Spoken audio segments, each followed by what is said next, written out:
Good morning and good afternoon and good evening. Thanks for joining today's webinar. My name is Eunbeol Jo, and I'm the head of renewables permitting at Solutions for Our Climate. Solutions for Our Climate is a nonprofit based in South Korea, and advancing climate solutions by advocating for carbon-free policies and actions in sectors across power industry, oil and gas, and shipping to support 1.5 aligned world. Today, I'm honored and excited to host this official side event of the Global Renewables Summit, taking place as part of New York Climate Week.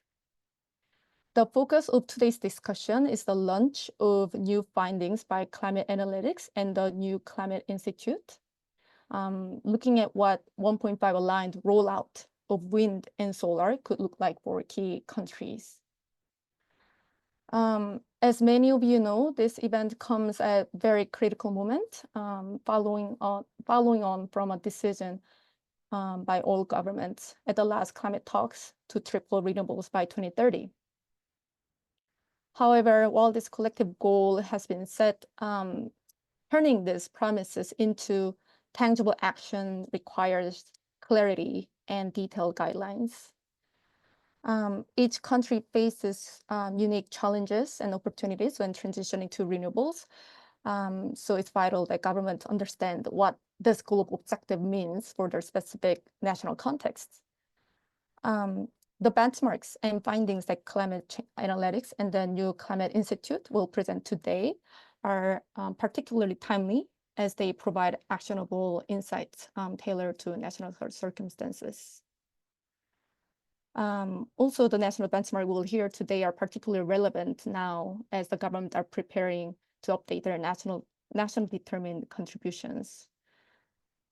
So in this context, today's presentation will provide critical insights to support national governments, businesses, and civil society in accelerating renewable energy.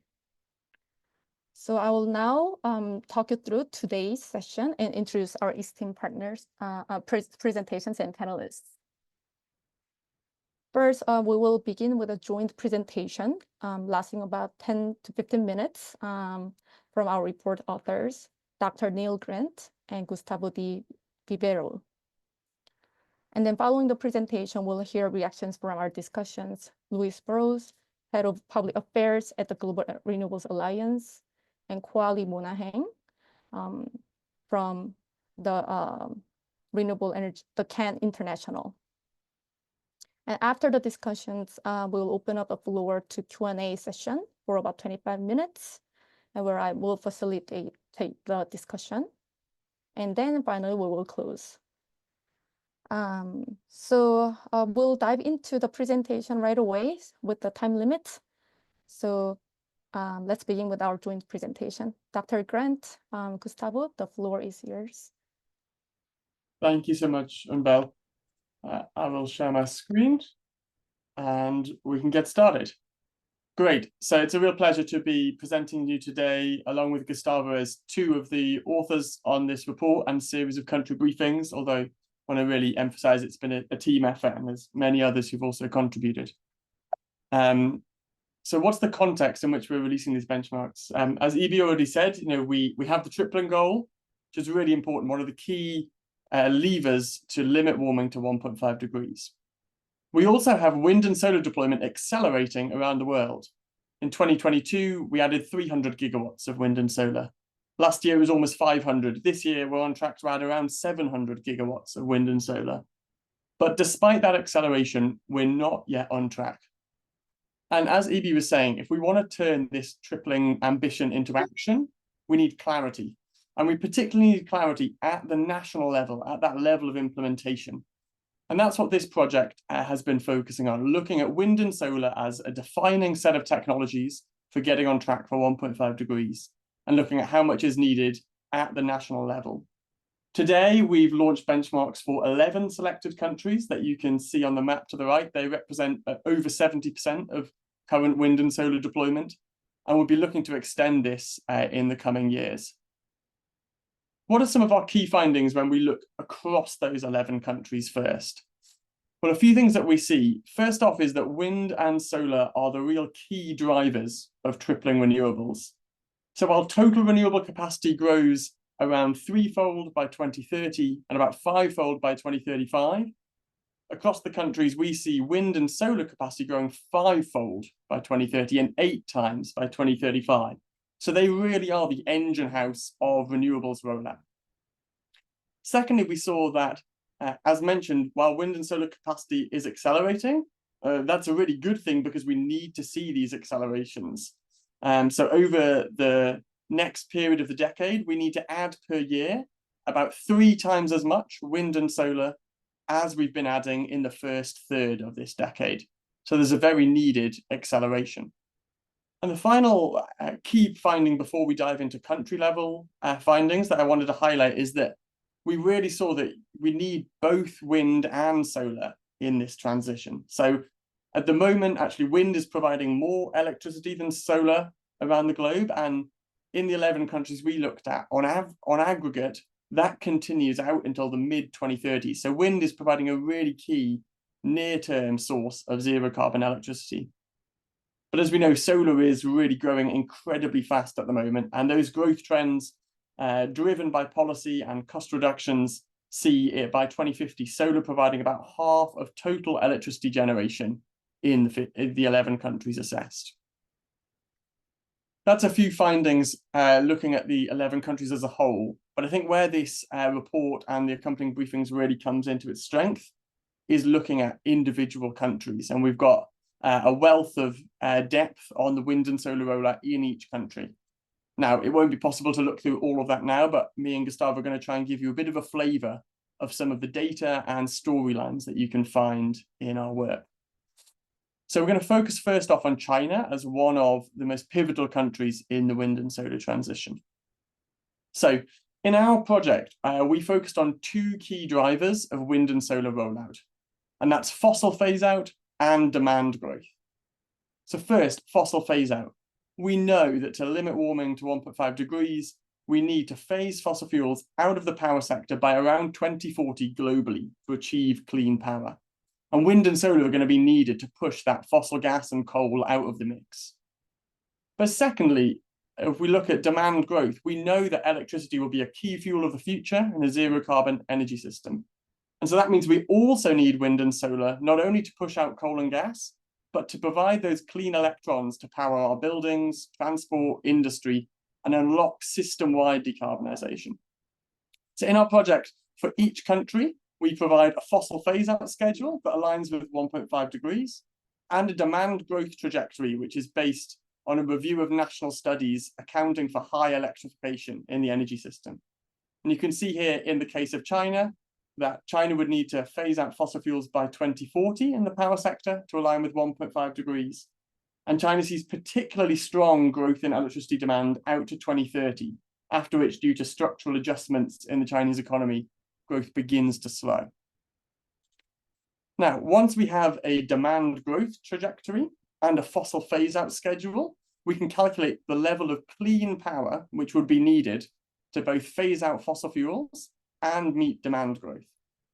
Now, this clean power is not entirely wind and solar. Hydro and geothermal and other clean technologies play a role. But by calculating their role and subtracting this, you can get the electricity generation that wind and solar in particular would need to provide. And you can see here again in the example of China that wind and solar generation would need to grow 5 to 6 times by 2030 relative to 2022, and by 2050 be providing around 80% of overall electricity generation in China. And once we now have this total level of wind and solar generation needed in the country, we need to look at the possible splits into wind and solar which could achieve this. Now, in our methodology here, we use a simplified power system model, which we pair together with very detailed geospatial analysis of the wind and solar potential in the country. So our split is based on what the potential for wind and solar in each country is, and looking at a cost-effective balance of wind and solar. And here you can see the results for China. One key thing that I want to highlight here is that there is not only one possible split into wind and solar. There's a range of uncertain factors around cost and access to grid connections and policy support and industrial value chains, which could influence this split. And we here focus on one key uncertainty, which is the relative cost of wind and solar. And even just looking at that, you can see that there's a range of possible splits which could be achieved. But if we focus on the central benchmark, which is the median of the 50 different scenarios that we explored, we can see in this median scenario that both wind and solar grow strongly out to 2030, but that by 2050 in the median scenario, solar is providing around twice as much electricity as wind. So on the left, you can see the solar generation in China in a 1.5 aligned transition, and on the right, the wind generation. Once we have this split, cost-effective split into wind and solar, you can also look at the capacity requirements. So in this case for China, we can see that China would need to install around 4.5 terawatts of wind and solar. We would need to reach that level of capacity by 2030 to be on track to push fossil fuels out of the system and drive the electrification of the Chinese economy. Now, this seems like a huge amount, and it is, as always, China's transition involves some very big numbers. But I want to briefly put this in context. To achieve this number, wind and solar would need to grow at around 25% per year in China. Now, that's the rate of acceleration that we actually have seen in China from 2018 to 2023. So if we continue the current rate of acceleration, that really does put these benchmarks in reach. And that's a picture we see not only in China, but also in the world as a whole. If the world continues to accelerate wind and solar additions at the current rate, these benchmarks really are achievable. I'm going to hand on now to my colleague Gustavo, who's going to talk you through some more of the results of the project.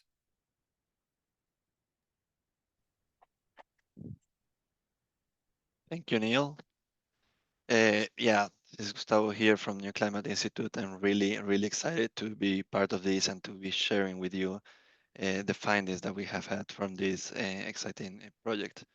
So yeah, we recognize the value of these numbers that we have provided, but we also see that there is not only value in the numbers of the benchmarks, but we need to understand this benchmark for the power it has in the storyline. So to drive a broader actions through anchoring into the countries. And what does it mean? That it means that the benchmarks need to be part of a broader coalition or broader call for action. So while they are definitely a very useful starting points to understand where we need to go to, we should not interpret these benchmarks in isolations. What does it mean? It means that at the global scale, as Neil mentioned at the beginning, benchmarks are definitely useful to call for ambition or diplomacy when we are trying to understand or to unpack this tripling target of global target to triple renewables, or to try to push countries to include these benchmarks into the NDCs. However, at the national level, we need to anchor these benchmarks and to interpret those benchmarks in the context of each country energy transition. What does it mean is we need to, this benchmark can provide very valuable information to see if they breach or close the gap in the implementation gap, or in the ambition gap, or even in the policy gap. Moreover, the benchmark can also inform other needs of the energy transition, or other narratives of the energy transition, such as what are the need for infrastructure or job creation, finance needs, and so on. So I would like to give you kind of a sneak preview, more or less, how these different storylines land with the benchmarks for each of the countries, and how we digest that information for each of the countries that we analyze. So if we take on one hand those countries that have already started the energy transition, we see that there is already an acceleration and already some progress have made, but it needs to be accelerated further in order to achieve the benchmarks that we calculated. On the one hand, for instance, for the US, we see if we take the Biden's goal of decarbonizing the power sector by 2035, we clearly see that these are aligned with our benchmarks. However, the US don't have wind and solar targets that are consistent with this decarbonization goal, and therefore there is an ambition gap there, particularly for these technologies. On the other hand, we see Germany having wind and solar targets that are indeed consistent and aligned with our benchmarks by 2030, but they lack of the flip side. They lack a concrete and equally ambitious target to phase out fossil fuels in the power sector. In these both cases, despite having ambitious targets, either in the renewable deployment or in fossil fuel phase out, there is still a lag in deployment in wind and solar for these countries, and more needs to happen in order to accelerate that deployment, that rollout of wind and solar in these countries. If we see other countries where actually the transition is still yet to happen or yet to begin, we see that there is the key anchor here, or the key shift here, will be the substantial need for financial support to catalyze this shift or this transition that these countries need to happen. For instance, Indonesia and Nigeria, we see that they have huge potential, huge wind and solar resource potentials in their country, but however, their current deployment is quite negligible, and they need to scale the deployment of wind and solar quite substantially in the next decade, not only to start the energy transition, but also to keep up with the electricity demand that they require as their economies grow.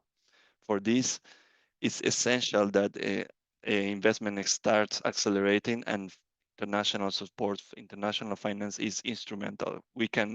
These countries cannot do it by themselves, and it has to be seen as a global effort to keep everyone along and to have this global transition all together and not leave anyone behind. So as I show you, there is kind of a one story for each, different countries, and there is not a one size fits all interpretation for the benchmark that we have here. Here I can show you briefly how it looks for the different countries, and we can see that some countries are more wind dominated, such as Brazil or Germany.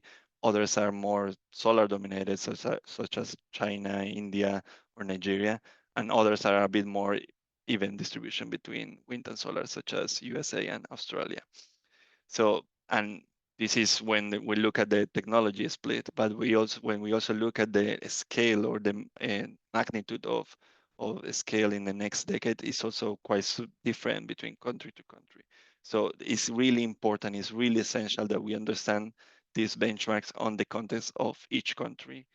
And for that, what we try to do is not to have one comprehensive report that try to analyze all the benchmarks at the same time, but we develop a set of country briefing for each of the countries. When we look not only what it looks like, the benchmarks in each of these countries, but also try to understand what is the value of the benchmarks in each of these countries, given their specific energy transition that they are going through. The gaps being more in the implementation gap, and other ones being more the ambition gap that they have to fill, and others, such as I mentioned, Indonesia or Nigeria, they need to fill the finance gap in order to be able to upscale that to reach the benchmark that we are proposing here. Moreover, we understand also, and this especially when it comes to the country context, that these benchmarks require a significant transformation of the energy system, and this cannot be done if we not take a system-wide approach or considering key enabling conditions to achieve those benchmarks. This transformation requires, among many others, infrastructure and policy frameworks and system operation that integrate high shares of renewables. It requires also access to low cost of capital that trigger these massive investments that we need in solar and wind.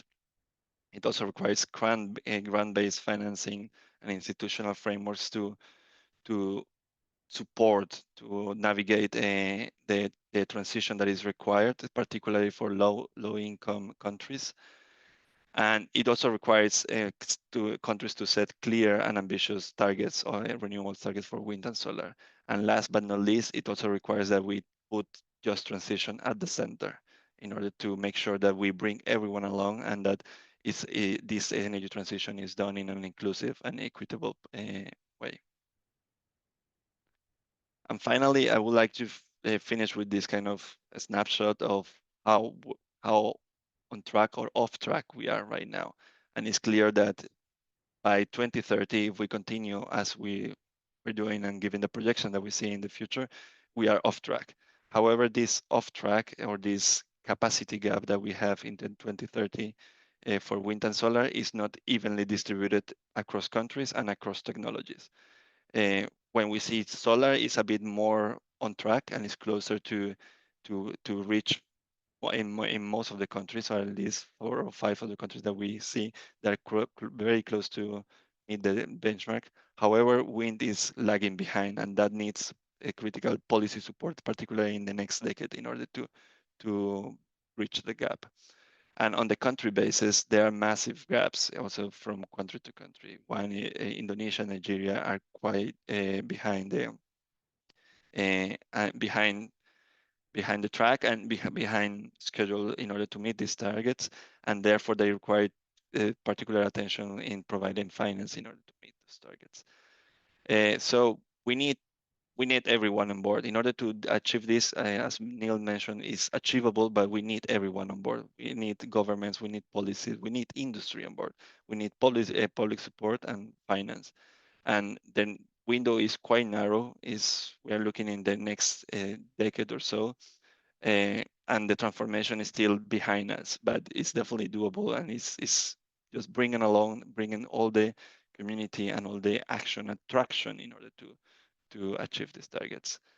And yeah, this is it from our side, and I'm very happy to jump now into to first have a discussion also with the panelists and see comments and questions. Thank you. Thank you, Neil and Gustav, for that comprehensive presentation. Now that we've seen the key findings and how they set the stage for what's needed to align with the 1.5 target, I would like to invite our first discussant, Louise Burrows, Head of Public Affairs at the Global Renewables Alliance, to share her thoughts. Louise, could you start by briefly introducing yourself and your work at GRA? We would also like to hear your reactions to the findings, particularly how they align with the needs of the renewable energy industry, and then how those data presented today could be used to shape industry indicators. Sure. So maybe, yeah. Thanks, Evie. Thanks, everybody. And yeah, thank you for having me. So for those of you that don't know me, I'm Louise Burrows, and I'm the Head of the Government Affairs at Global Renewables Alliance.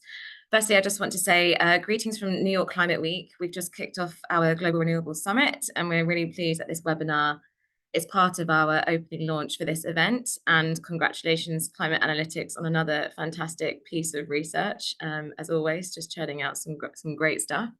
So for those of you that aren't aware, the Global Renewables Alliance was set up last year to effectively represent the global renewables industry and act as one voice and one advocate for the sector. So we play a key role in trying to kind of put and maintain renewables on the political agenda. We had a key role last year with many of you on the call to secure the tripling goal at the global stocktake last year. And now we're doing quite a lot of work to support national pathways within countries to help bridge challenges that we're seeing in terms of delivering ambitious renewable pipelines. So from a GRA perspective and from an industry perspective, we really welcome this research. You know, just to respond to Gustavo, the industry absolutely is on board, and we're wanting to do everything we can to try and meet these benchmarks. As Neil alluded to, you know, renewables are growing really rapidly. I think we had 560 gigawatts added last year, which was a 64% increase on the year before. You know, renewables really are coming of age. But as this research also demonstrates, you know, we are not on track. The pace, scale, and distribution of change really needs to accelerate. There is not a one-size-fits-all approach, as this demonstrates. And so having this thought leadership on this agenda to really start to translate what the tripling goal means in terms of national pathways is incredibly welcome, because that type of clarity just isn't really apparent or accessible at the moment. So why is this research helpful for us as industry? There's kind of three things that I want to touch on here. Firstly, as Neil mentioned, these benchmarks really provide some much needed clarity for us, on a country's long-term potential renewable energy and phase out pathway, and to help kind of drive a bit of a positive ambition loop between government targets and industry action. So this is really super helpful for us, because these benchmarks help provide a signal and a level of clarity on, the predictability of a country's renewable scaling up, the direction of travel, and a kind of better idea of the policy environment in which we as companies basically operate in. And this then helps inform our planning with investment decisions over the next 5 to 10 years, and being able to basically build and align our own strategies with national climate and energy goals. And just to be clear, we are really kind of lacking this level of clarity from countries. At the moment, only 14 countries out of 194 have renewable energy gigawatts renewable energy gigawatt targets within their NDCs. Otherwise, these types of targets and signals are embedded either across national targets or strategies or plans or executive orders or some third-party study. And what I mean by that is that, these types of targets or signals actually vary significantly in quality and granularity. We lack some kind of critical information. Sometimes it's hard to find, and it kind of prevents us from building some credible implementation strategies that can help inform our investment decision making. So this is kind of building some clarity that we're kind of looking for, essentially. And then the second point I want to make is, building on that, is these benchmarks can then help provide us with a bit more confidence to actually actively engage governments on not just adopting these renewable targets, but building the right enabling policies and frameworks to turn these benchmarks into reality. So what Gustavo was just kind of touching on, we can share support and technical expertise and market insights to really kind of help make sure that these policy timelines are grounded in economic and technological realities from our experience on the ground of building, renewable projects. And we think this is super important at the moment, because what we're seeing is that policymakers are often lacking a kind of whole of systems approach to the kind of 2030 targets, and anticipating the kind of whole of systems needs that we need to tackle when we're building out wind and solar.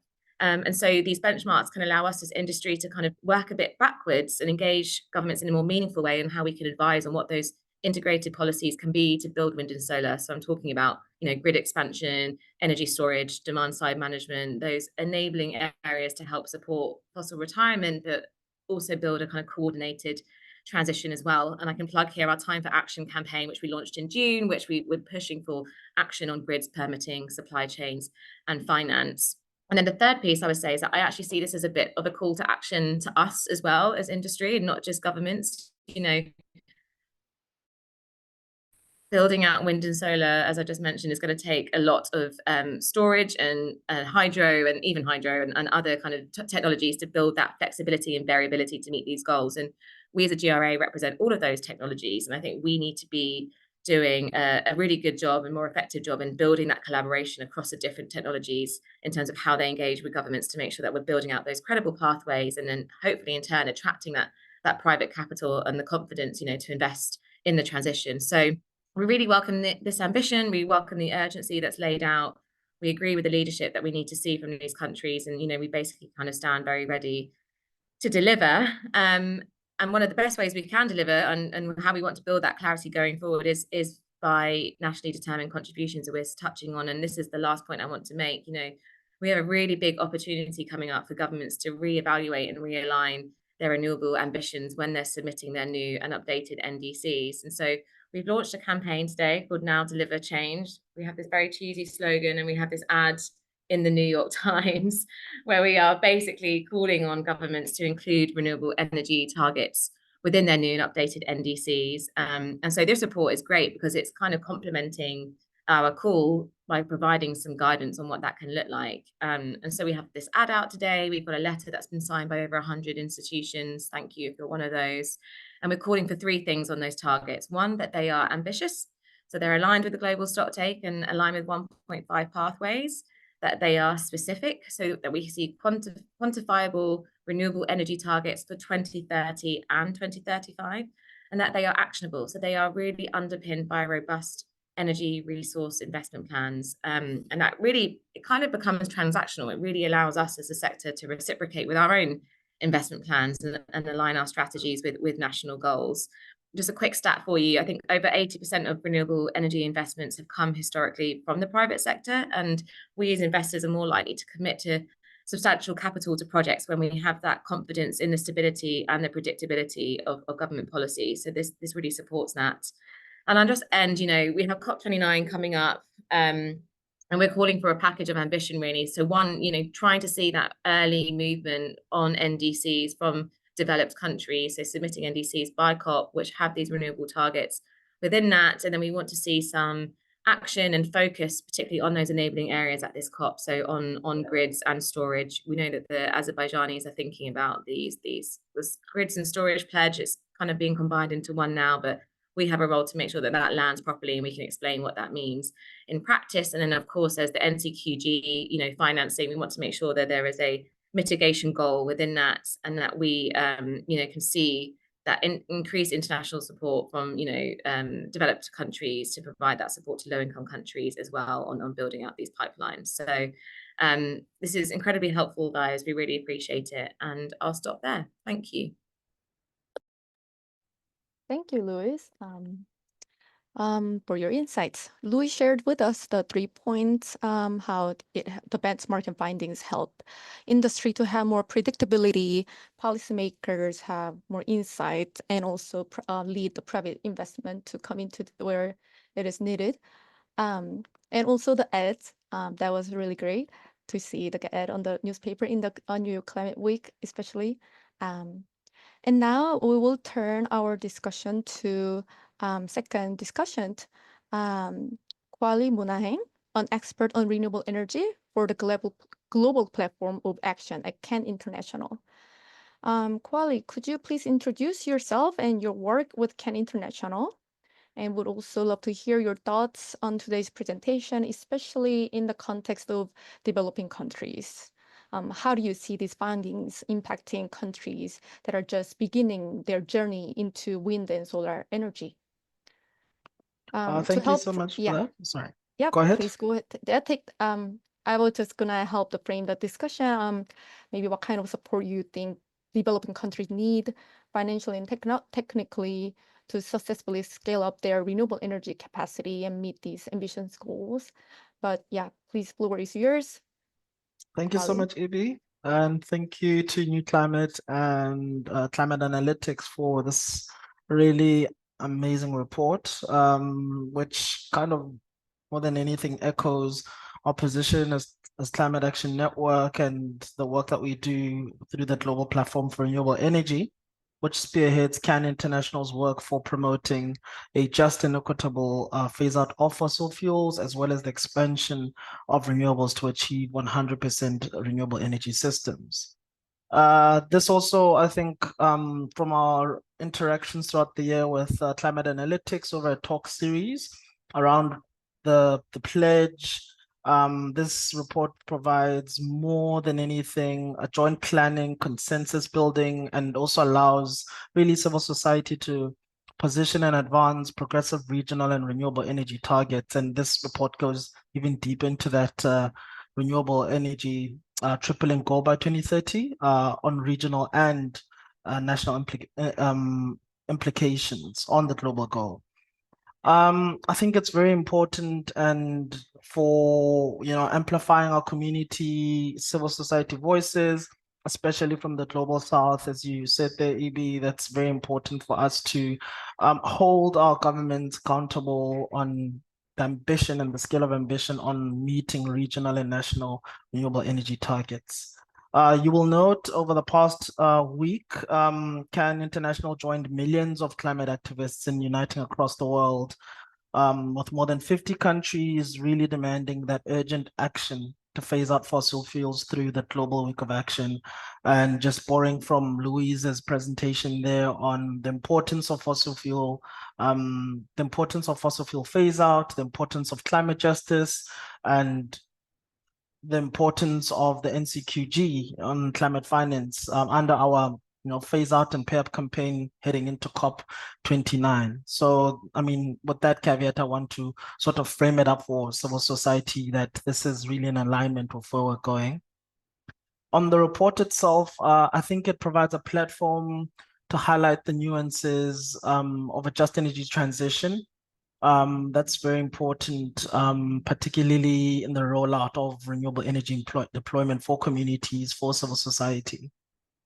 And I think the acknowledgement of differentiation is crucial in that aspect, as countries are not at equal starting points. There may be several reasons for this that the speakers previously noted. It could be international finance, international support, the need for capacity building, and also when we think about the importance of that individual specificity on the countries, this is not a one size fits all, which is, I think, a very important way to frame. This is a very important approach where we're able to look deeper into what countries need. And is it a question of implementation or is it a question of ambition?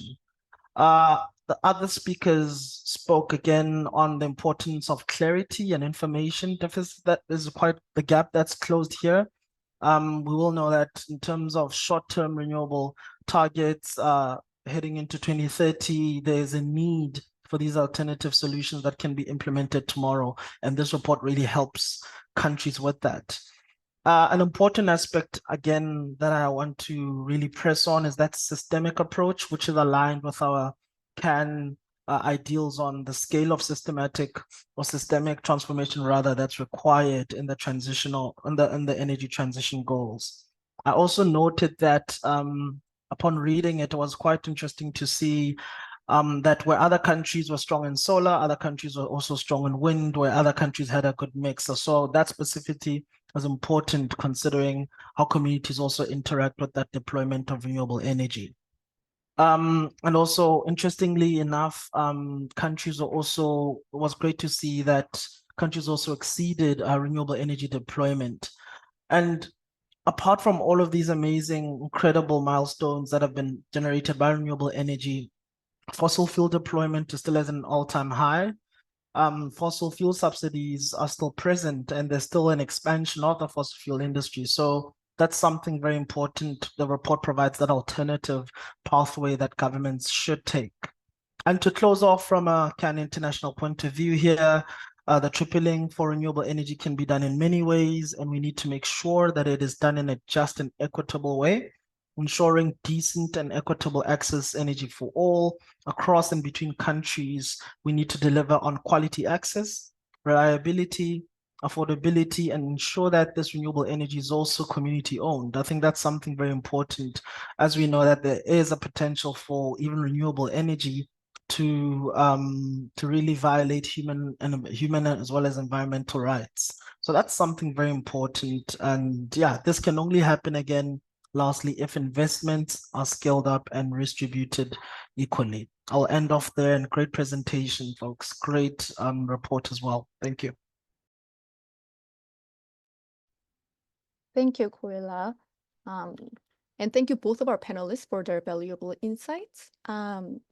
We have now about 20 minutes, a little less than 20 minutes for our Q&A sessions. So please I see questions coming in.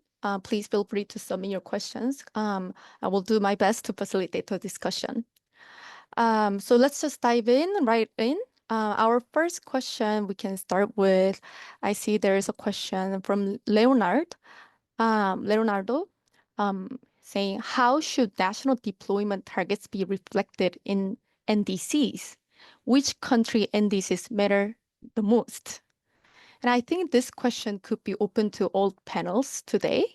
But first, I'll direct this to maybe from our presenters first, and then if anyone wants to add more, please feel free to do so. So good.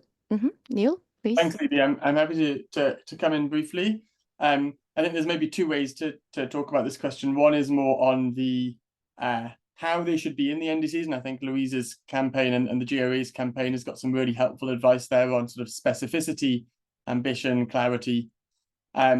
In terms of the overall scale of emissions, obviously it's our big emitters of, you know, China, the USA, India. You know, if those three countries came forwards with 1.5 aligned NDCs, you know, the EU as well, there's a range of large emitters who would have the largest emissions impact. But I also think, actually, as we sort of were talking in the presentation and as the reports really show, sort of there are countries in very different contexts, and I think there's a need for leaders in each of those phases. So we need, you know, countries who are yet to start the transition to be coming out with ambitious plans, being very clear that these require international support and concessional loans and grant-based finance to achieve that, but showing what it looks like to set that ambition. We need those countries who've already, you know, been on the transition for a while, like Germany, to really show how renewables rollout and fossil phase out go together and commit to that in their NDCs. We need those, you know, countries, the EMDs in the middle, to provide the ambition paired with implementation and think about international support. So I think we need leaders all the way along the stage of that different country contexts, and all of them together can help us have that defining policy action of 1.5 aligned wind and solar investments, NDCs. If I can just come in really quickly, Evie, thank you. And Neil, you've answered that perfectly. I've just put a link into the chat. I'm not sure which chat that's gone to. Hosts, you might need to just paste that into the chat with the participants. It's a briefing that we've pulled together that just elaborates on our call on NDCs to include renewable energy targets. And we've got sort of 7 recommendations within that as well, beyond NDCs being ambitious, specific and actionable. So what we're also asking for as part of this is to increase NDC cooperation or international cooperation. So, you know, there are those countries that Neil alluded to that we want to see leadership from, but we also need them to be supporting government to government dialogues and conversations on NDCs to give other countries, you know, the confidence and capacity to also have ambitious NDCs as well. So there's that leadership piece, but also increased international cooperation on this. And what we've also asked for is just generally better kind of multi-stakeholder collaboration on NDC development and implementation. So what we've been calling NDC councils, but, you know, it can be whatever name really, to think about how we can have better collaboration across government agencies, the private sector, financial institutions, civil society, in terms of planning and implementing those targets within NDCs, because it's going to take a kind of multi-stakeholder approach. And again, that's targeted more towards developed countries where we need to be seeing that leadership first, but also supporting those types of coordinating mechanisms within countries that also really need it the most as well. So I just wanted to add to that. Thank you. Thank you, Louis, and thank you, Neil, for your insights. With the time limit, I'm going to jump into the second question. This is from Saigumhan, and he asks, to what extent national governments, public sector capacity to invest and control influence the targets achieved and long-term sustainability? And I think this could be directed to Gustavo. If you could answer this question and share your insight. Sorry, can you repeat this one? Yeah, sure. The question is, to what extent national governments, the public sector capacity should be to invest and control influence the targets achieved and long-term sustainability? Yes, I think this is a very key question. So there are many roles that the governments can play and at the public level. And it's also similar to what we mentioned, what is the current state. It's also important to understand what is the current state of the government we're speaking, what is the public, the state of the government that we're talking about, because there is definitely, one is the limitation on the debt. There are many countries, particularly in the global south, that are quite struggle in the debt, and therefore there is really limited capacities that they can do in terms of direct investment. But there is definitely a role that they can play in shifting and navigating or steering where this investment can go through. And this is through policy making, this is through target setting, and the more clear that the targets are set, the more concrete that the policies are made, the better to mobilize this capital needed to invest this level of deployment of wind and solar or renewables, or to navigate this transition in general. So it's definitely a role. There is definitely a role, and there are different roles playing in different contexts.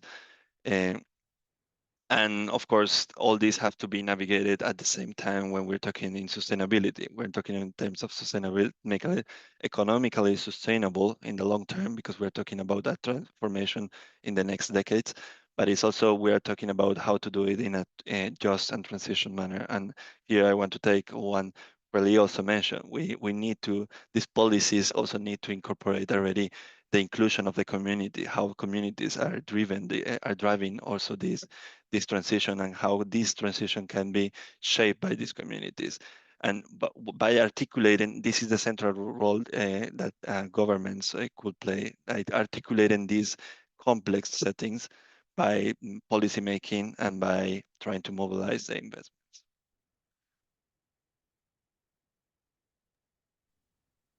Thank you, Gustavo. If anyone wants to add more, please do so. Otherwise, we can go to the next question, which I think Luis and Kwali can both answer well, which is a question from Piñana. The question is, it shows that even high-income countries like Germany, USA are not in the track to maintain the benchmark of triple renewables. What are the main challenges and barriers for those countries to reach the target? Maybe this could be, Luis can answer this one. And then how and what would be the strategies, government, or policies of low and middle income countries should follow to reach the target? If Koale can help us answering this question, that'd be great. Sure. Yeah, great question. Thanks.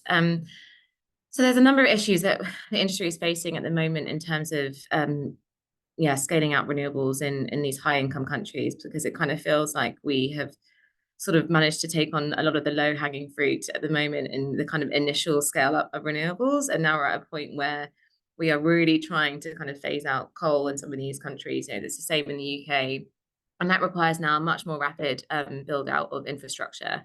And what we're seeing is, one, there's a lot of public opposition to what that infrastructure looks like. And I can give a perfect example here. Well, I'm not in the UK at the moment, but I'm from the UK.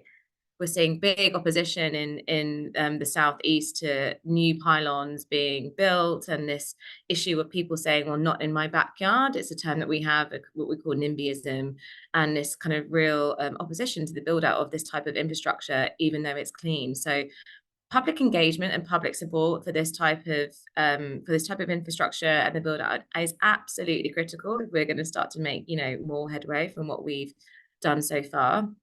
And the second point is the current infrastructure itself. So we have got super issues at the moment with blockages within grids and within permitting. We are not getting permitting off the ground fast enough to get these renewable structures built, and that's partly just down to government bureaucracy, and it's us just catching up with the speed of which renewables are now, you know, could come online as they've dropped in cost.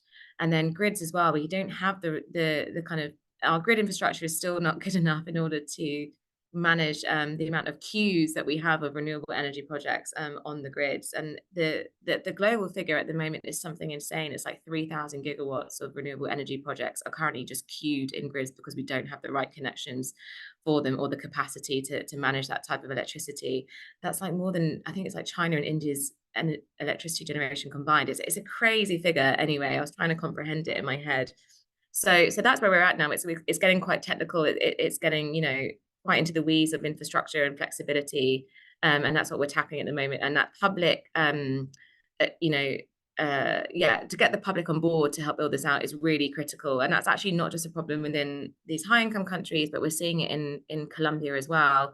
Another quick anecdote for you is that we've got offshore wind turbines, you know, sat in the ports in Colombia, which are not being used because we have not got public agreement to build these turbines where we need to, just slightly onshore. So, you know, we're really kind of battling with this, and we need to do a much better job in kind of building out that kind of level of understanding as well.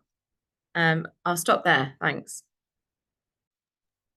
Thank you. Yeah, I think also just to build up from what Louise had said, the situation that there are similarities, in developing low-income countries around permitting processes and non-existent grid infrastructure. Most of the big projects really don't really don't land on the ground, considering that, in terms of grid infrastructure, that's still a big gap on also permitting processes. On the NDCs, you'll note that most of developing country NDCs are contingent on climate finance and investment. So that's something that's going to be a very big key issue, if not the key issue at COP29, around international finance, around international support, means of implementation, and technology transfers. Zooming out again on the global renewable energy pledge, you'll note that some developing countries that have very good targets regarding renewable energy are also not signed on to onto that pledge due to also the two reasons. One reason would be the phase out of fossil fuel on coal aspect. So I think that's a very big reason why, for instance, a country like India didn't sign on to that pledge, and they'd noted that as well being the reason. And then another thing would also just, countries are dependent on finance and don't want to, commit head on to something that's, the climate finance issue has been something that has been going on for years, and, without any ambition on the other side regarding the scale of ambition that's required. So yeah, those are, I think, the few points as well. Maybe just to add that from a community perspective, I think it's also affordability and reliability as well, in terms of the renewable or the renewable energy aspect that exists to deliver on these promises for renewable energy, especially in the rural communities. So I think that's something very, very key to also make sure that communities are involved from inception as well. Great, thank you, Louise and Coralie, for your insights. I think we have time for one and more two questions. There's a question about how do NDCs depend on only renewable energies? What are the other measures required? I think Neil can answer this question. If you can take this one, that'd be great. Yes. Thank you, Ibi. Yeah, it's a really great question, and it is really important that as we focus in this webinar and in this report on renewables rollout and on wind and solar rollout, we don't forget the wider portfolio of solutions that we need. And the two things I really want to raise here is fossil phase out and energy efficiency. So first off, the whole, as I was saying in our presentation, one of the key reasons we need wind and solar is that we've got these gigawatts of dirty, polluting, expensive, aging fossil assets across the system around the world, and it's really important that we phase them out, not only to reduce emissions but also for the other benefits that that's going to bring to local energy markets, dependency on volatile fossil fuels, air pollution, etc. And so it's really important that we hold these two things together, and I think that's the sort of place where, for example, Germany, I think we should really credit Germany for their wind and solar targets that they've got for 2030. They're ambitious, and it's going to take some work to deliver them. But it would be great to see Germany really telling that cohesive story that pulls together both wind and solar rollout and fossil phase out and communicates that through their NDCs. So fossil phase out is really important. And secondly, energy efficiency. We know that it's not just about tripling renewables, it's also about doubling energy efficiency. Now, wind and solar can drive some of that, and at the moment, our energy system is incredibly wasteful. Huge amounts of energy gets wasted by burning fossil fuels and having heat go out the smokestack. And moving to an electrified system will help make a more efficient system as well, and can be part of that doubling. But we also do need to have other action to curb energy loss and waste and excessive demand in various places. And we need to have those two things together to ensure that we drive fossil fuels out of the system. What we don't want to see is a future where we've got loads of renewables, but energy demand has skyrocketed too. And so the fossil component is just sitting alongside the renewables on the grids, still emitting, because ultimately what matters is the emissions coming down. And so that requires pushing those fossils out of the system. There's lots of other things that we need in NDCs as well, on methane and lots of other things. But I think within the energy system, it's bring renewables in, electrify, and drive efficiency. And if you get those things, you'll get the fossil phase out coming. Thank you, Neil, for your answer. We have 4 minutes left. So I think we can take just very quick last question. Did Koala wanted to jump into this question? I'm sorry. I think I Yeah, I missed it. think Yeah. just a Yeah, very sure. brief thing on what Neil said there. I think also in terms of civil society on the pledge, a lot of us read one side of the pledge on the renewable energy side, and the energy efficiency conversation is lost. And I think this is the package, and I think that's also a place where we need more capacity building and more information, more knowledge sharing on energy efficiency, because that's where the conversation is lost, only to realize that, it needs to be more holistic. So I think that's something very important there. Yeah, thank you, Kuali, for your last insight. I think it's time for a wrap up of this webinar. I know a lot of people have more to say, and I wish we have more time, but time is always restricting us. But so just to wrap up this webinar, I think we had a great engaging questions and discussions. And we've heard a clear and urgent message from today's findings. For tripling renewables by 2030 is not just an ambition, but an achievable and necessary pathway to limiting global warming to 1.5. However, it is clear that this transition will require a significantly scaling up of efforts. International support, climate finance will be key to ensuring that all countries can take part in the global energy shift, leaving no one behind. As we look into updating nationally determined contributions and then the road to 2050, I think today's benchmarks offer a valuable roadmap. These NDCs will define the trajectory of climate action over the coming decade, coming years, and then the guidance offered today, I believe it will help ensure that these commitments are sufficiently ambitious and aligned with the science. But as we discussed, reaching these goals depends on strong government commitment, industry support, and sustained global cooperations. So let's continue to push together for ambitious action as we work together toward a clean, sustainable, and equitable future. We'll wrap our webinar here. Thank you so much again to our presenters, discussions, and to all of you for your participation and thoughtful questions. Have a great day. Thank you.